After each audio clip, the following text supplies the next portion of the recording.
পিতা পুত্র পবিত্রাত্মার নামে আমেন।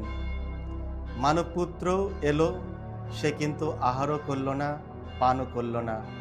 আর তারা বলল, ওই দেখো একটা পেটুক, একটা মাতাল, যত করগ্রাহকের আর পাপীদের বন্ধু। সত্যি যিশু কি পেটুক ও মাতাল ছিলেন?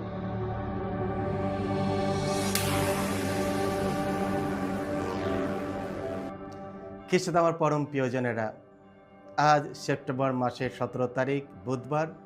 আর আজকের ডেলি মান্না ঈশ্বরের বাণী প্রতিদিন নেওয়া হয়েছে লোকরচিত মঙ্গল সমাচার থেকে 7 অধ্যায় 31 থেকে 35 পদ। এসো আমরা ভক্তিভাবে আজকের বাণীটি শুনি।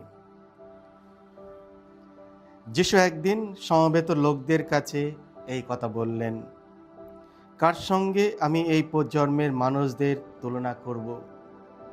তারা কাদের মতো? তারা যেন হাটে বসে থাকা সেই বালকদেরই মতো, যাদের একদল আর একদলকে ডাক দিয়ে বলে, তোমাদের জন্য আমরা বাঁশি বাজালাম, তবু তোমরা নাচলে না, শোকের গানও গাইলাম, আর তবু তোমরা কাঁদলে না। তার মানে দীক্ষাগুরু যোহন এলেন, তিনি না খেলেন রুটি, না ছুলেন সুরা, আর তোমরা কিনা বললে ওকে একটা অপদূতে পেয়েছে। মানবপুত্র এলো, সে কিন্তু আহারও করল, পানও করল, আর তোমরা কিনা বলছো, ওই দেখো একটা পেটুক, একটা মাতাল, যত করগ্রাহক আর পাপীর বন্ধু।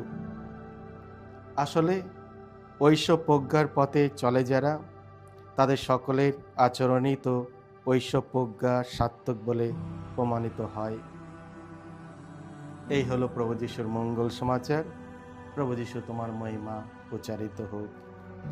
খ্রিস্ট আমার পরম প্রিয়জনেরা, আমরা মাঝে মাঝে মানুষকে ভিন্ন ভিন্ন নামে ডাকি, কখনো ইতিবাচক, আবার কখনো নেতিবাচকভাবে। আজকের পবিত্র মঙ্গল সমাচারে আমরা দেখতে পাই যিশুকে পেটুক ও মাতাল বলা হয়েছিল।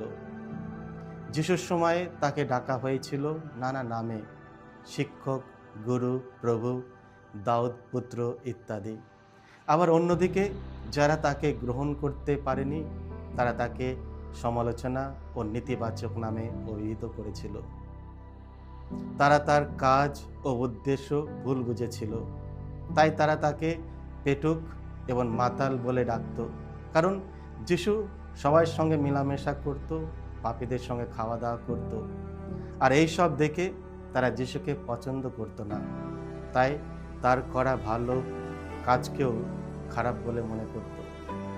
যিশুকে দেখার তাদের দৃষ্টিভঙ্গি ছিল ত্রুটিহীন, এমনকি তাকে বেলজেবুলও বলা হয়েছিল।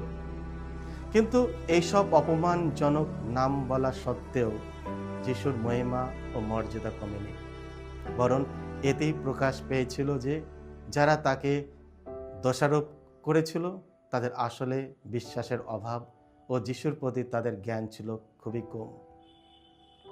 আমরা কতবার অন্যদের প্রকৃত চরিত্র, উদ্দেশ্য বা পরিস্থিতি না জেনে তাদের নানান নামে আমরা ডেকে থাকি।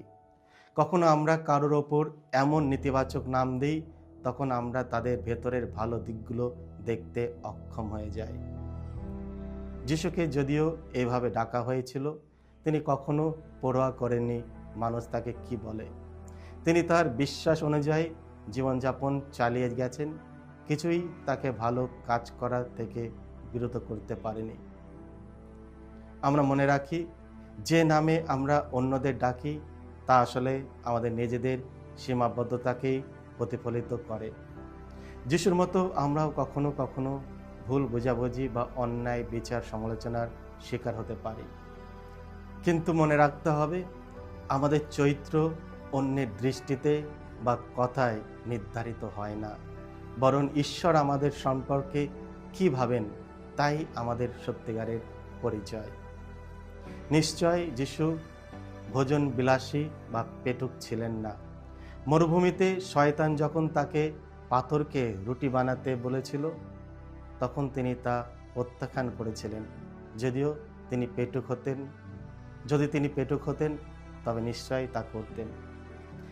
একইভাবে তার প্রথম অলৌকিক কাজ ছিল জলকে সুরাতে পরিণত করা, কিন্তু তা তিনি নিজের প্রয়োজন মেটানোর জন্য করেননি, বরং বিয়ের অতিথিদের আনন্দ দেওয়ার জন্য।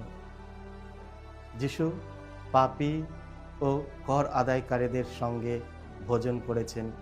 এটি ছিল তার নৈ এটি ছিল তার নৈতিক নৈ- এটি ছিল তার ভালোবাসা ও সংহতির প্রকাশ, যাতে তিনি তাদের হৃদয় জয় করতে পারেন। যিশু নিজেকে ঘোষণা করেছেন স্বর্গ থেকে নেমে আসা সেই জীবনময় রুটি। তিনি ক্ষুধার্ত জনতাকে আহার দিয়েছেন। শেষ ভোজের সময় তিনি আমাদের দিলেন ইউক্যারিস্ট, তার নিজের দেহ খাওয়ার জন্য এবং তার রক্ত পান করার জন্য। তাই যিশু পেটুক ও মাতাল নয়, বরং যিনি ঈশ্বর পুত্র, তিনি আমাদের জন্য সীমাহীন ভালোবাসায় সবকিছু করতে প্রস্তুত ছিলেন। খ্রিস্টে আমার পরম প্রিয়জনেরা, আমরা কি প্রস্তুত প্রভু যিশুকে অনুসরণ করার জন্য? এসো আমরা পরের প্রতি আমাদের যে ভ্রান্ত মনোভাব রয়েছে তা পাল্টাই এবং প্রভুর ডাকে সাড়া দিতে চেষ্টা করি। সকলকে জয় যিশু। ঈশ্বর আপনাদের সকলকে আশীর্বাদ করুন।